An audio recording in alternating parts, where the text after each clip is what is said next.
Well, everyone from Newt Gingrich to Lindsey Graham have been encouraging President Trump during this time of spatting between AOC, Alexandria Ocasio-Cortez, and her hit squad, and the fight going with Nancy Pelosi over calling her a racist and that she's against the women of color that have been elected to Congress, and the back and forth, and other mainline Democrats coming out and defending Pelosi and this infighting. And there are advocates for the president who have been stating, Mr. President, enjoy this fight, but stay out of it. And of course, President Trump did not stay out of it.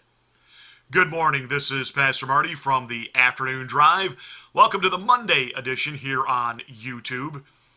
President Trump, against conventional wisdom, went ahead and got himself involved in the fracas between AOC and Nancy Pelosi. And once again, you're going to hear something here you won't hear in the rest of conservative media or even alternative media. This is a master stroke.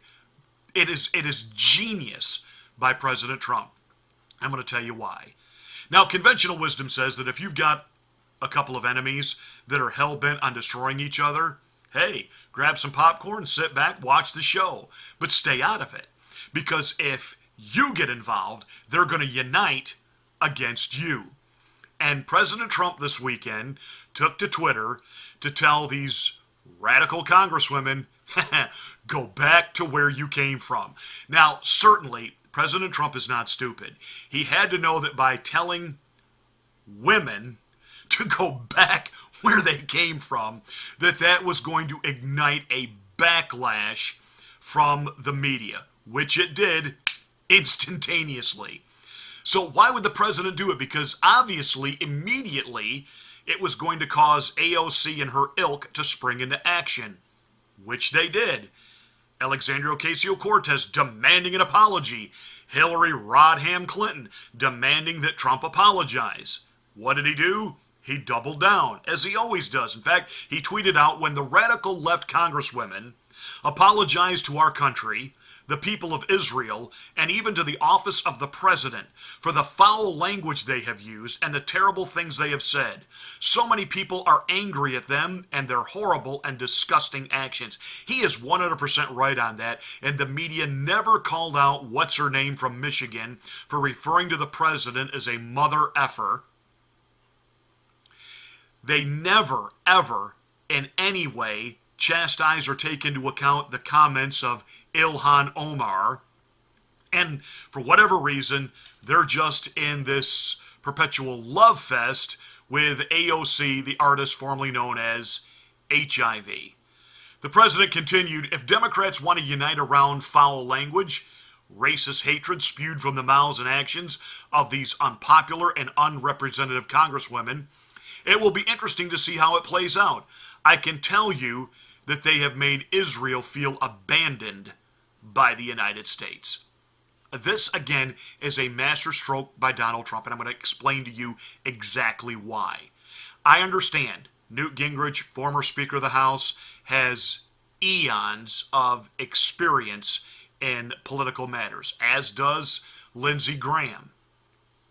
But they don't understand pop culture.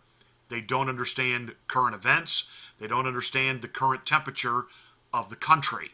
They don't understand how people think in the now. They don't understand how people think outside Washington. Trust me, where people are going into meltdown mode is on Capitol Hill right now. Out on Main Street America, people that are paying attention to this are going, he's right. He's 100% right. Nancy Pelosi, AOC fighting over control of the direction of the Democratic Party. Now, you would think the best thing to do is stay out of it.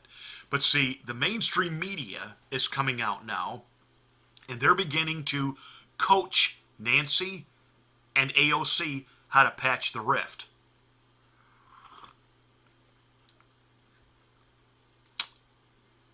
Donald Trump decided to throw some gas on that fire. Because, see, Nancy Pelosi is in a no-win situation here, and the president knows that. Let me explain that. The president came out and in a tweet said that Nancy Pelosi is not a racist. You know, he actually defended her. Pelosi largely ignored it. She's not going to be able to ignore these last tweets that he's put out there. She's going to have to make a statement. And what's going to be interesting to see is, what is she going to do? Is she going to thank the president for defending her?